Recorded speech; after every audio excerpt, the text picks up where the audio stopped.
ዛሬም ዘወትርም ለዘላለሙ አምላካችንና መድኃኒታችን ሰውን የምትወድ እግዚአብሔር ቅዱሳን የሚሆኑ ደቀ መዛሙርትንና አገልጋዮችን ንጹሐን ሐዋርያትን ወደ ዓለም ሁሉ ዳርቻ ያደረጋቸው አንተ የመንግሥትን ወንጌል ይሰብኩና ያስተምሩ ዘንድ በሕዝቡ ውስጥ ያለውን ደዌን ሁሉ በሽታውን ሁሉ ያድኑ ዘንድ ከዓለም አስቀድሞ የነበረውን የተሰወረ ምስጢርን ያስተምሩ ዘንድ አሁንም ጌታችን አምላካችን ብርሃንና ጽድቅን ላክልን። የሐሳባችንና የልቡናችን ዓይኖች ያብራልን። የከበረ የወንጌልን ቃል በመሸከም እንሰማ ዘንድ የበቃን አድርገን። የምንሰማ ብቻ አይደለም እንደሰማን እንሰራ ነው እንጂ ስለ አንዱ ፈንታ 30ና 60 መቶ ያማረ ፈቃዳችን ያፈራ ዘንድ የወገኖችን ኃጢአት ታስተሰርይ ዘንድ ለመንግሥተ ሰማያትን የበቃን እንሆን ዘንድ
የሉቃስ ወንጌል ምዕራፍ 8 ቁጥር 1 እስከ 20 ከዚህ በኋላ እየሰበከና ስለ እግዚአብሔር መንግሥት የምስራች እየተናገረ በየከተማይቱ በየመንደሩ ያልፍ ነበር።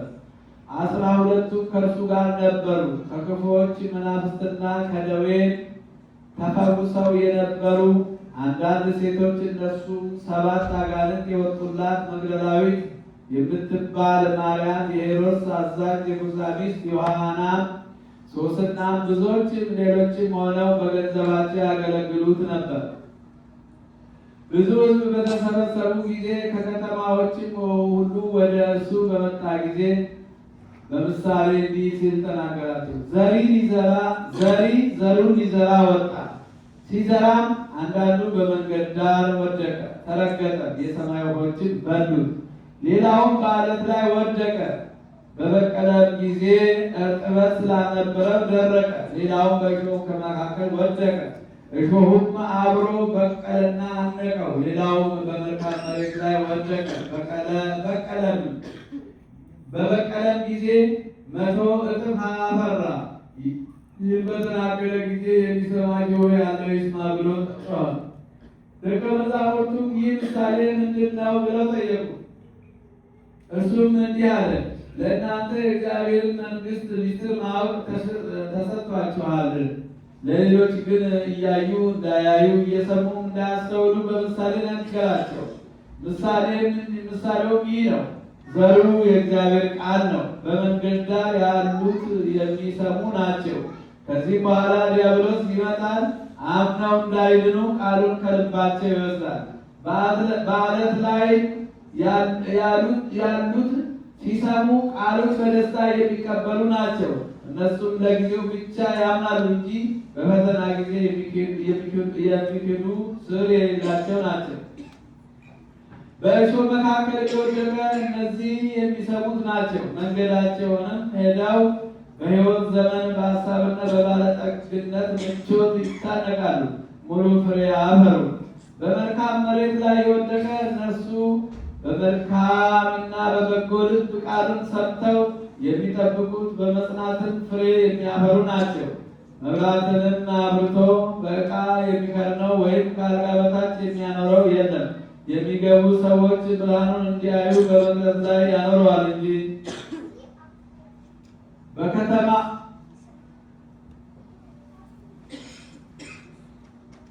የማይገለጥ